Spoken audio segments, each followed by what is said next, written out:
Bonsoir à tous, Adrien Meckel, bonsoir. Bonsoir. Vous êtes l'invité ce soir, vous êtes historien originaire de Nouvelle-Zélande et vous avez donné une conférence jeudi dernier sur histoire et mémoire de la guerre de 1917. Comment la guerre de 17 est devenue la dernière des révoltes kanak. Vous êtes aussi l'auteur de cet ouvrage, d'où vous êtes inspiré de votre ouvrage pour animer cette conférence. Et je précise aussi que vous êtes aussi co-auteur d'un ouvrage avec Alban Bensa et Yvonne Goromedo, Les sanglots de l'aigle pêcheur.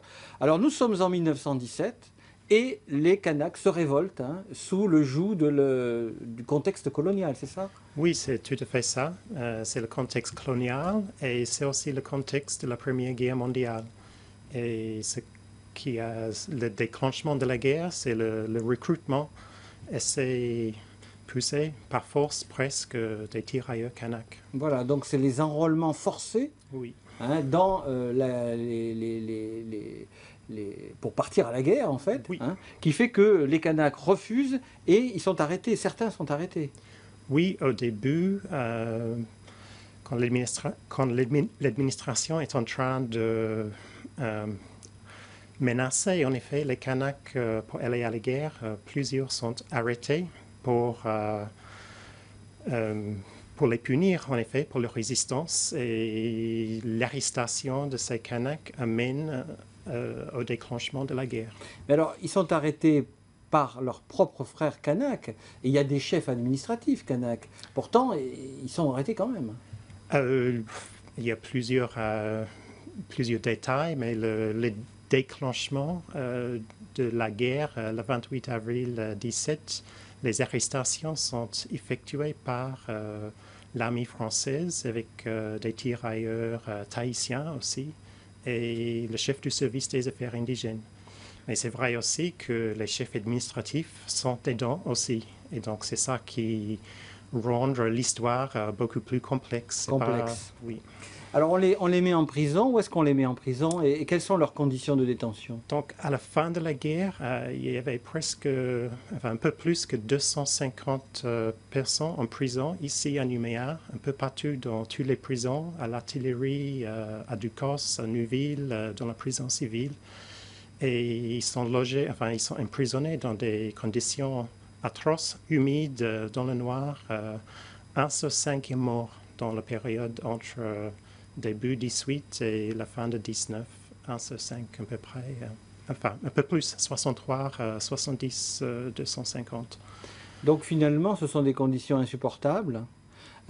Comment finalement ils résistent alors? Parce que c'est cela le cœur de votre conférence, c'est qu'ils sont emprisonnés, ils ne peuvent pas résister, ils sont enfermés, mais ils vont résister comment? Finalement par la mémoire, par la parole aujourd'hui? Oui, donc on peut prendre la résistance avant, pendant la guerre, il y avait une résistance armée, c'était la guerre kanak, quoi. Donc on avait résisté d'abord avec les armes, avec les attaques, toutes les tactiques de la guerre. Et puis après, dans l'après-guerre, oui, c'est une résistance par la parole, par la mémoire, par la poésie.